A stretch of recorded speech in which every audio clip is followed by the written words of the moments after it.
PMQs Unpacked on Times Radio, unpacking the politics and cutting through the crossfire. Order, order. I call Matt Chorley and Patrick Maguire. Yes. Regular listeners will note that Patrick Maguire's finally got his own jingle. Lindsay Hoyle has finally got round to recording his voice. We are live on stage in the Forum at the Cheltenham Literature Festival. Patrick Maguire, Red Box Editors here. How are you, Patrick? I'm very well. All the better for being here in lovely Cheltenham. Now, normally, obviously, this time, Wednesday, midday, it would be PMQs Unpacked. We'd go live to the House of Commons. Boris Johnson's on holiday in Marbella, so we're not doing that. So instead, we're going to unpack the best bits of PMQs, and some of the worst bits, of PMQs over the last 30 years or so.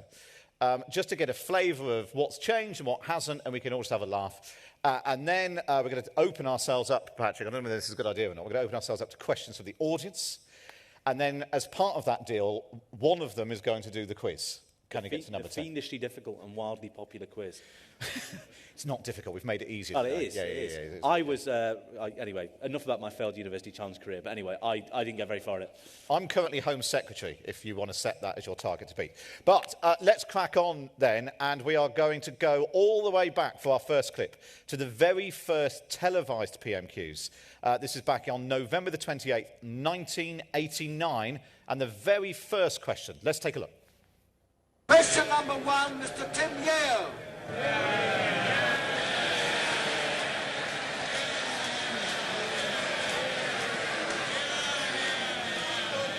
Mr. Speaker, sir, this morning I had meetings with ministerial colleagues and others. In addition to my duties in this House, I shall be having further meetings later today. This evening I hope to have an audience of Her Majesty the Queen. Later, I shall have talks with President Roh of South Korea, who's on an official visit to this country. OK, let's pause it there and jump in, just to explain what is going on before we actually get to the first question. Patrick, explain, anyone who's ever tried to watch PMQs, what's going on with this bobbing up, saying question number one, and then you get the sort of diary note from the Prime Minister? Well, initially, when in the very first days of PMQs and questions to ministers, you would submit your questions in writing in advance, and some eccentric MPs still do that. But crucially, it gives the minister advance notice of what you want to ask.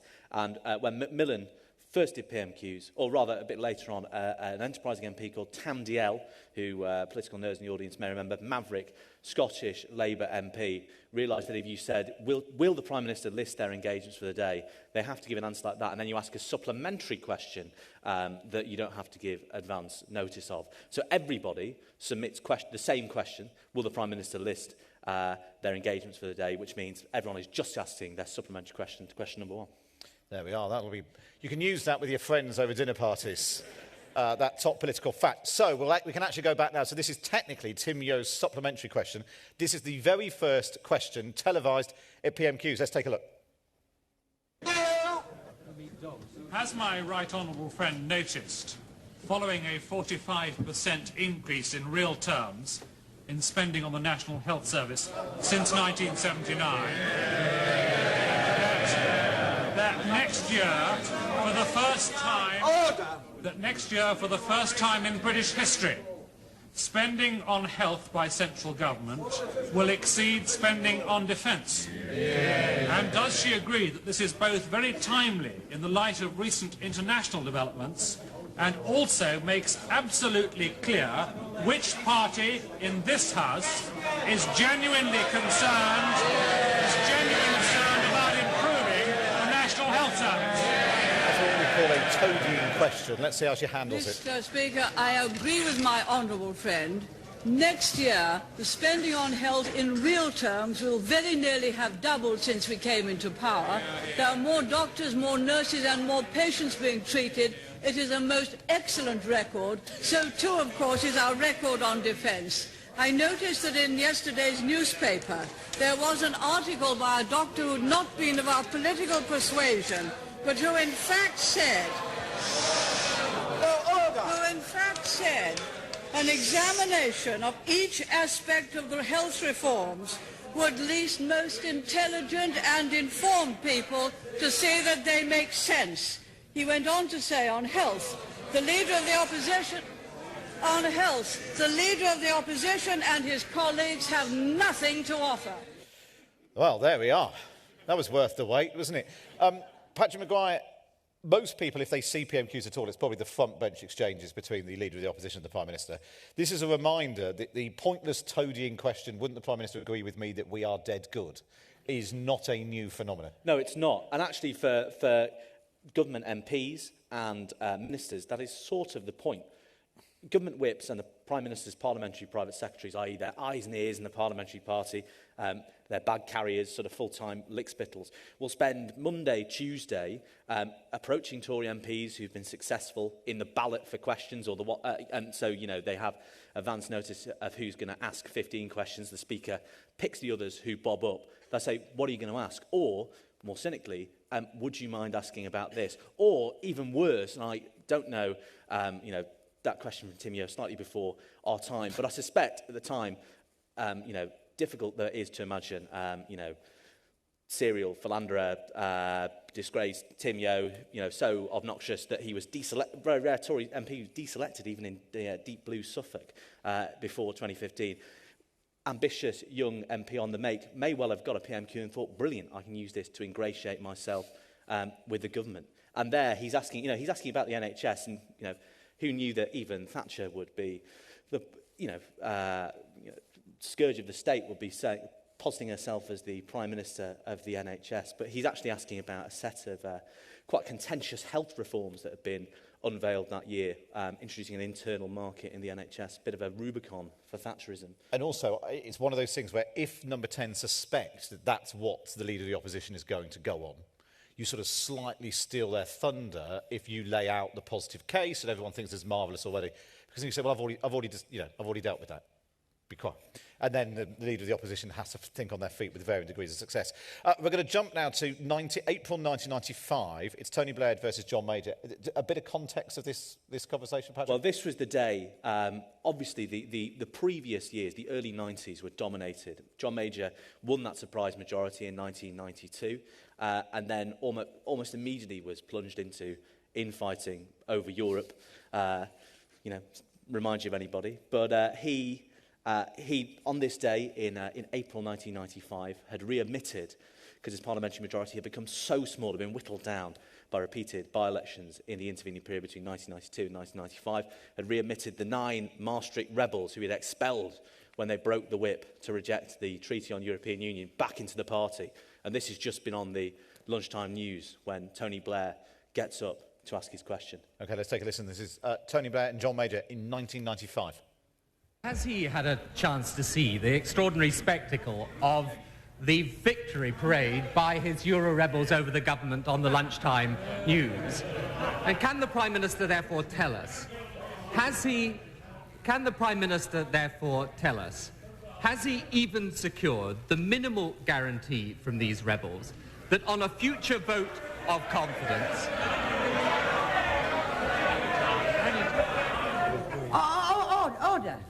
Order. We'll have a... Calm down. All of you. That's Betty Boothroyd ticking off everyone in the comments. Has he secured even the minimal guarantee from the Euro rebels that on a future vote of confidence on Europe, they will support him? I can sense the concern in the right honourable gentleman's voice. Perhaps, Madam Speaker, he would like to tell me whether he has received the support of the 50 MPs who defied his front bench over Maastricht, of the 40 who defied him over European finance, on a single currency where the right honourable gentleman for Copeland was in dispute with the deputy leader of the Labour Party, on clause 4, which half his, I think he called them infantile MEPs, want to keep. He doesn't, and his deputy leader does one day and doesn't the next. These are party matters. Will he tell us what his position is?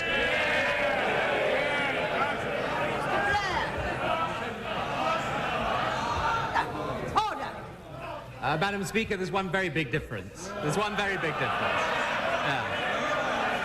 Oh, no, there's one very big difference. I lead my party, he follows his.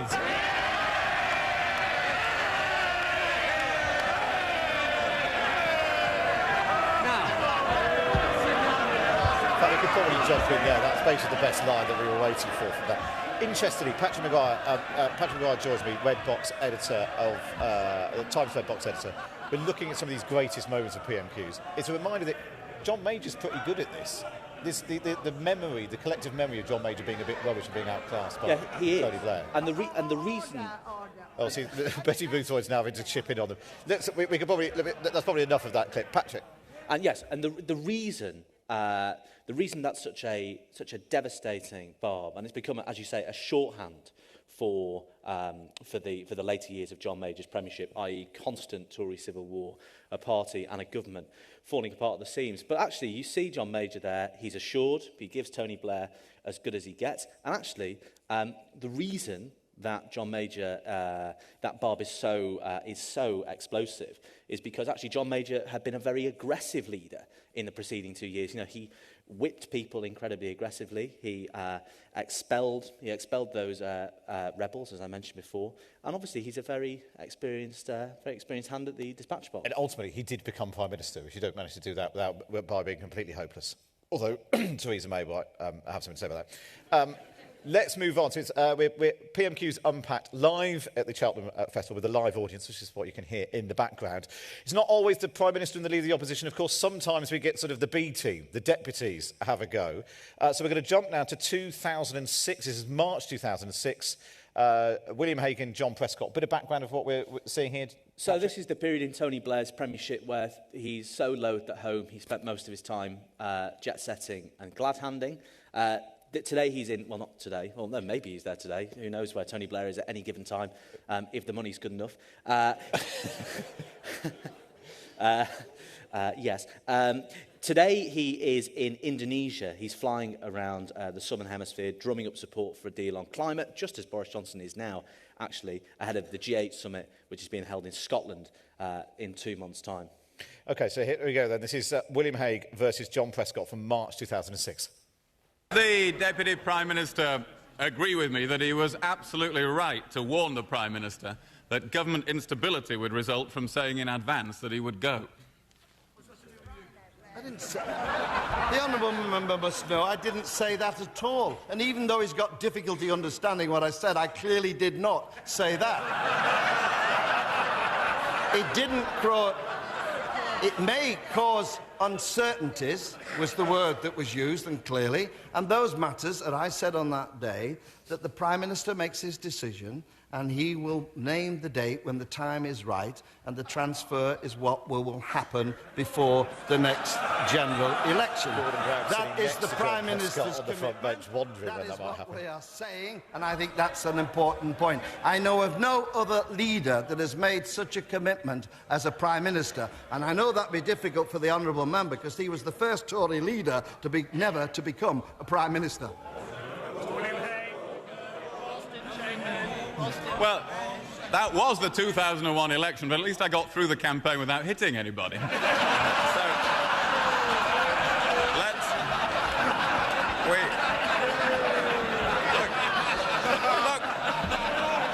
look at the... Look at the state. Look at the state of this divided government. The former Health Secretary is attacking the budget in the budget debate. The Junior Education Minister saying people are being taxed to the limit. Allies of the Chancellor are going around saying Gordon is desperately unhappy. And the Prime Minister has fled the country before the police turn up. Asked about when the Prime Minister was going to go at the weekend, the Deputy Prime Minister said, I still think the timetable in people's minds is still reasonably the same. So what is the timetable? That's for me to know and him to guess. But you know,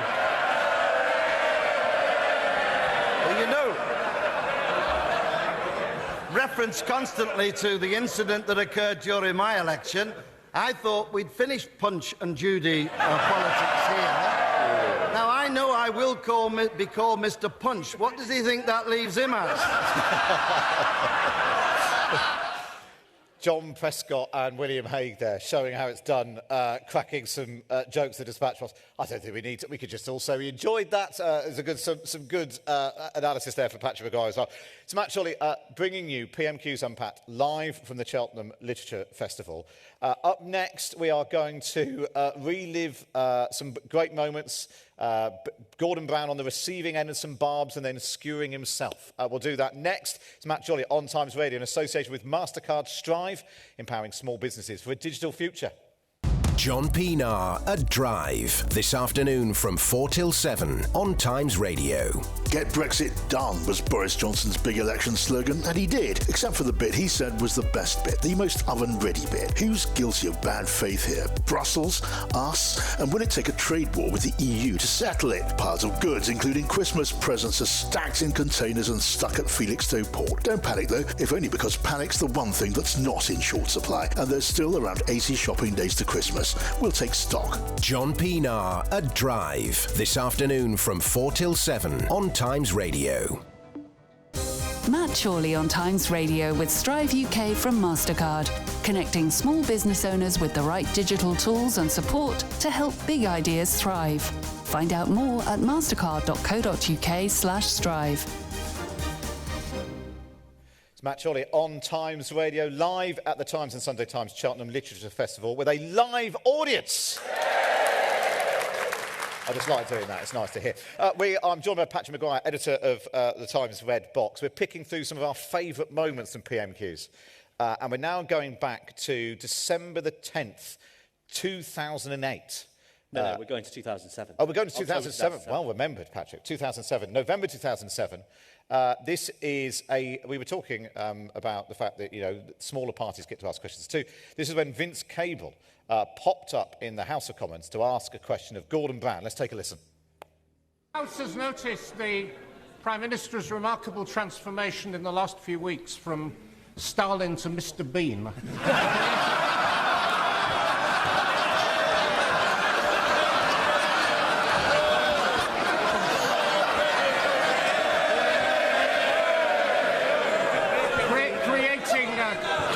Creating chaos out of order rather than order out of chaos.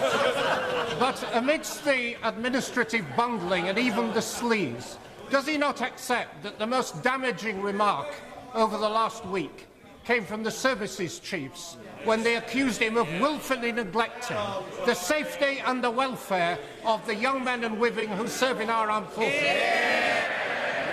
Mr. Speaker, at every point in the job I am in, I will do everything in my power to defend and protect the security of our armed forces. And I have to say to the right honourable gentleman that the defence budget is rising every year and will continue to rise, that when we came into power, the defence budget in Britain was the 5th largest in the world. It is now the 2nd largest in the world. And as for housing, we are spending £5 billion over the next 10 years. It's a classic Gordon Brown tactic of just keep talking. You must have been in the chamber for this. I was in the chamber for that. Yeah, well, in the press gallery, looking down. So I've been covering Westminster since 2005. So it sort of started with Tony Blair, and David Cameron was the new leader of the opposition at that point. I mean, the thing about that, I mean, it is one of the best jokes I've seen at PMQs.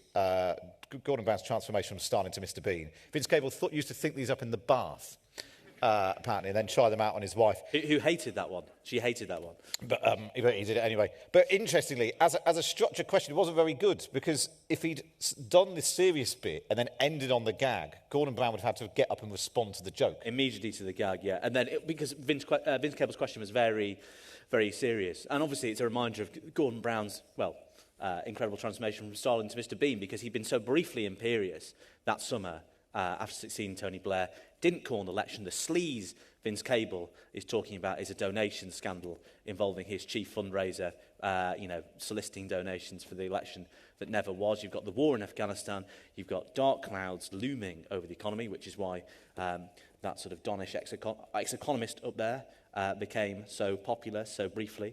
But yeah, as you say, it's a reminder of actually sometimes the questions we remember aren't particularly well-constructed questions. OK, this is another Gordon Brown clip we've got now. This is from December 2008, sort of reflecting back on the financial crisis, and rather than someone else, is Gordon Brown skewering himself. Let's take a listen.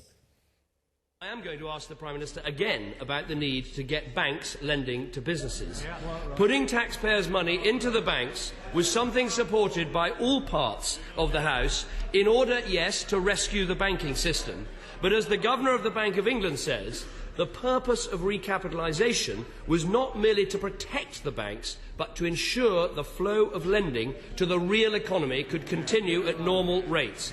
Does the Prime Minister accept that on those terms his recapitalisation has failed, and when is he going to change it? Mr. Speaker, the first point of recapitalisation was to save banks that would otherwise have collapsed. And we not only saved the world, saved the banks and saved the banks and led the way. We not only saved the bank.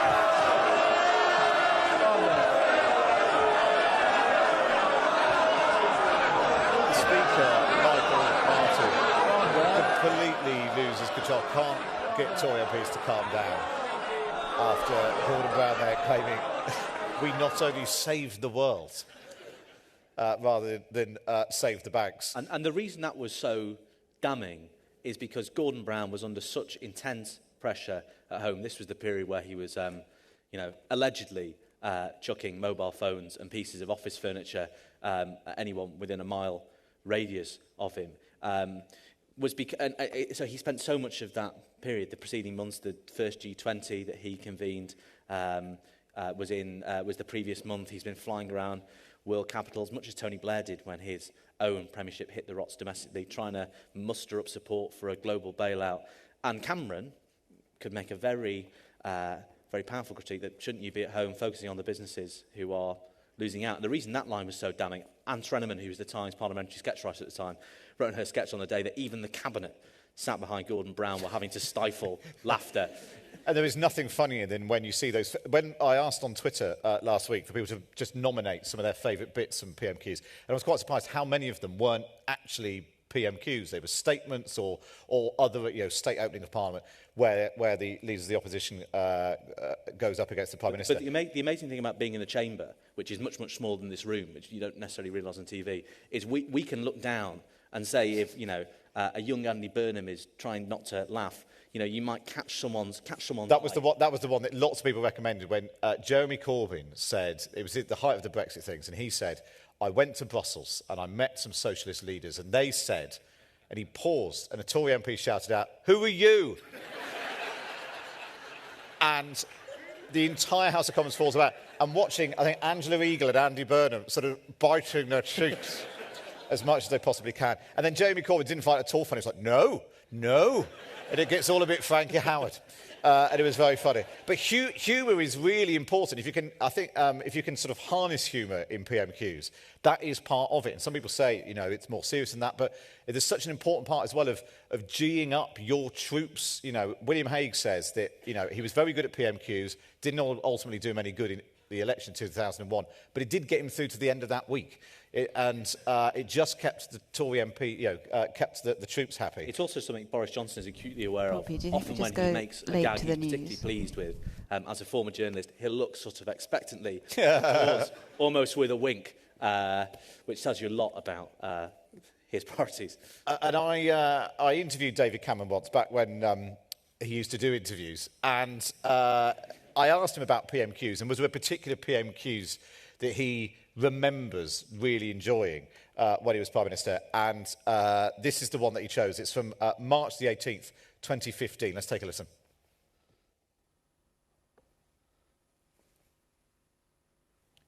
Have we got the clip from March?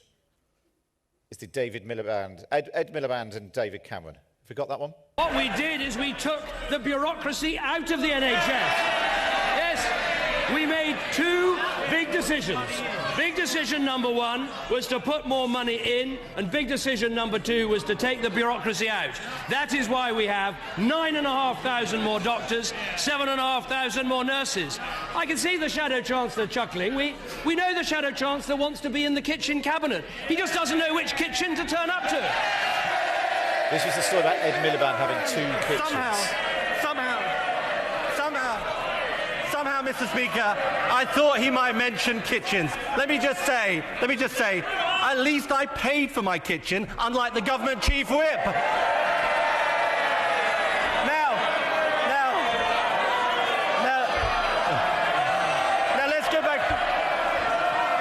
Let's go back to the NHS. So, first broken promise on top-down reorganisation. Next, he said, I refuse to go back to the days when people had to wait for hours on end to be seen in A&E. Now we learn the NHS will miss the 4-hour A&E target for the whole of this year for the first time ever. Why did he break that promise? Well, which of his kitchens did he pay for? I think we deserve an answer. No, look, I do feel sorry. I feel sorry for the Leader of the Opposition. He literally doesn't know where his next meal's coming from.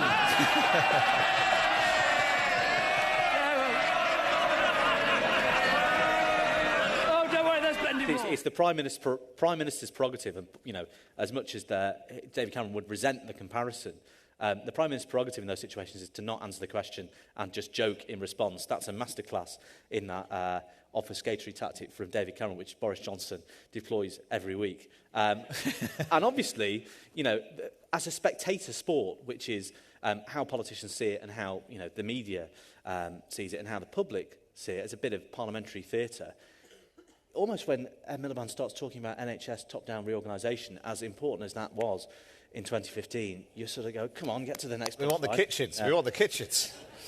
And but it's also watching that back as well. Nick Clegg having to sit on the front row, literally biting his tongue, and the Lib Dems were constantly tortured about whether he should be there or not. If he is there, he looks like he's just, you know, this sort of sidekick to David Cameron, and if he wasn't there, it was seen as a snub.